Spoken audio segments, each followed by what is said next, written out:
Hi everyone, I hope you're doing great today. So, a few weeks ago, I remember how I felt when I stumbled on the news that the National Security Advisor of Nigeria, who had gone to the United States of America to sign security agreements with the US through big Hexet, and all of that was back in Nigeria referring to terrorists as brothers. Some of these guys are like our brothers. And then shortly after that, we see the Chief of Defense Staff, which is the one that even shocked me the most because his was too explicit and direct. And he said that even these terrorists deserve to be pardoned. He called them prodigal sons. They deserve a second chance. And when I say terrorists, you need to understand what I mean by terrorists. We're talking the same terrorists, ISIS, Boko Haram, Lakurawa, all these same terrorists who decapitate, who amputate, who slice people like meat meant to be cooked, who sacrificially rape and destroy children, who disembowel pregnant women, pull out their babies and kill the babies, who are still doing it even up until this very minute. These are the ones that the guys in authority, look at the two individuals, National Security Advisor, brothers, Chief of Defense Staff. Oh, they deserve a second chance. So my question is, why then are we entering into all these security agreements to go and shoot and fight terrorists? Why shouldn't we just use megaphone to go and be preaching to the terrorists? Please come, our brothers. We need to tell you why you shouldn't be carrying guns. I think rather than ask for arms from overseas, we should be asking for megaphones to announce to them that, look, we want you to come and repent so that we can integrate you into the system and make you Nigerian citizens. It doesn't matter where you come from to kill Nigerians. It doesn't matter how many you have killed. It doesn't matter how many kids you've raped. It doesn't matter what you have done. Just come. Okay, lay down your weapons. Even if you don't mean it, just lay it down and you'll be a citizen of Nigeria. You can even become president. This is what we hear all the time. That's what Operation Safe Corridor is all about. Repentant Boko Haram program, repentant terrorist program is what Nigeria is practicing. And now the Chief of Defense Staff is now promoting it. Is now telling you why it is necessary that they continue to do that program. So terrorists who are killing right now are doing so with so much convenience, so much fearlessness, because they already know how they end up. You catch them, they tell you don't kill them. Send them to police. Police either releases them or sends them to rehabilitation where they get If you were a normal person who's not a terrorist, wouldn't you want to be a terrorist? And you claim you're fighting this. And then on top of that, on Easter Sunday, the day that almost 5 states were simultaneously attacked by Islamic terrorists. I'm talking Plateau State, which was attacked on Palm Sunday, was attacked again on Easter Sunday. Kaduna State was attacked. Nasarawa was attacked. Benue was attacked. I think Kwara was also attacked simultaneously. We saw people literally abandoning their homes and everything they've ever worked for and running only with their lives on foot. Mass exodus from Nigerian predominantly Christian villages. And on the same day, I am stumbling on a video where the military is telling us that they just carried out a sweeping operation in eastern Nigeria. The same eastern Nigeria that is regarded as the most peaceful of all the regions in Nigeria, hands down till this day. That's where you have the most military checkpoints in Nigeria. That's where you keep hearing the army saying we are carrying out sweeping operations, destroying IEDs and this and that and that. And I'm asking, how? No, I want to understand how. So that's the priority number one for Nigeria, and not the terrorists who have turned Nigeria as a killing field for Christians, which has now made Nigeria the most dangerous place to be a Christian on earth. No, those are not priority. They are brothers. They deserve to be forgiven. But when it has to do with Eastern Nigeria, predominantly Christian with next to zero Islamic penetration, there you guys now tell me you are rolling out the full weight of the military. Any little thing that happens in the East, what you hear is we have just rolled out the full weight of the military.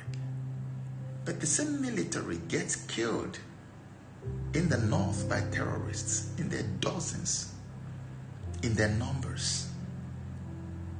And the same military is saying that the guys who killed them deserve to be pardoned. But Eastern Nigeria, where we have Christians who have said we don't want to allow Islamic fundamentalists to take over our homeland, we will defend it. They have only not just been neutralized, but they have almost become non-existent, and yet we still see military operations. And listen, I don't have any problem with the military trying to restore order wherever there is chaos. That's their job.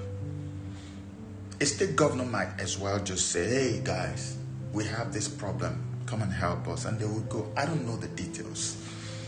If that's what they're doing, I don't care. Maybe that's their job they're doing. But guys, I want you to look at this. It doesn't matter whether you're military or Air Force or whatever. Sit down, take away your uniform, and just picture yourself in front of a TV screen. And show me what these optics look like to you. That you see what happened on Easter Sunday, where Nigerians were basically running away from their own ancestral homes because bloodthirsty demons from different parts of Africa are dispossessing them of their ancestral homelands and farmlands and killing them and killing their children in front of them, abducting as many as possible, even kids that they rape and destroy their futures. You see that happening on Easter Sunday, and the next thing you see is the military that is supposed to be destroying and chasing these guys, telling you that they are in Eastern Nigeria, where next to zero terrorist activity is reported. Next to zero. How do you think that optics play out to you as a normal person? This is why Nigerians are screaming. This is why people are already talking. When it comes to Fulani Islamic fundamentalist terrorist elements, you sound so friendly, accommodating, nice and cool, welcoming. But when an Igbo man as much as he yells, you send the military, you send Air Force fighter jets, you send everything to neutralize them. Who's fooling who? How long do you guys really think this evil marginalization and oppression will go on? You see, I hate people who don't learn from history. If you guys are good students of history, you know that there is nothing in this world that lasts forever. There's always going to be an expiry date to every madness in this world. And the one that I am so terribly sure of is this one concerning Igbo. Not because I'm an Igbo man, but because I have access to information, and I can tell you, just in case you want to know, that this oppression that you guys are meeting out to Igbos, to Easterners, because they are Christians, predominantly Christians, and they don't want Islam to penetrate their region. This nonsense is not going to last forever. In fact, its expiry date has passed. What is left is the manifestation in a way that those of you doubting Thomases will now believe that, oh, truly, actually, we can't continue because it has expired. There is no two ways about that. I know it. Like I know my fingers. It won't last forever. So you better stop early, because posterity will hold you all responsible for your actions. Never forget that. Enough is enough, guys. Enough is enough. Even an unborn child can see through this marginalization and oppression. But take my word for it. It won't go on forever. God help us.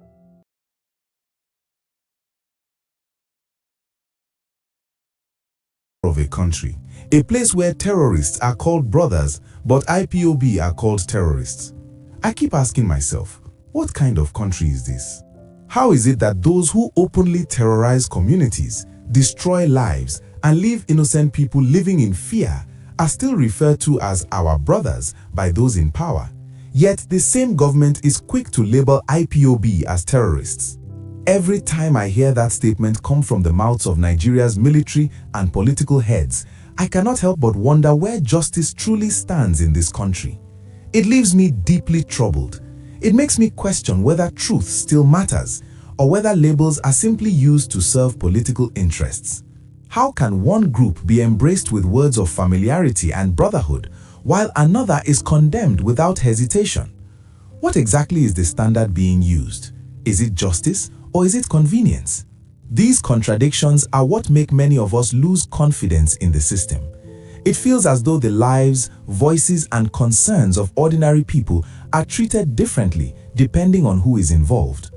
And when leadership speaks in ways that seem to excuse violence from one side while criminalizing another, it creates confusion, pain, and distrust. Sometimes I sit back and genuinely wonder what kind of nation Nigeria is becoming. A place where words from those in authority often raise more questions than answers. Instead of unity, such statements deepen division. Instead of trust, they breed suspicion.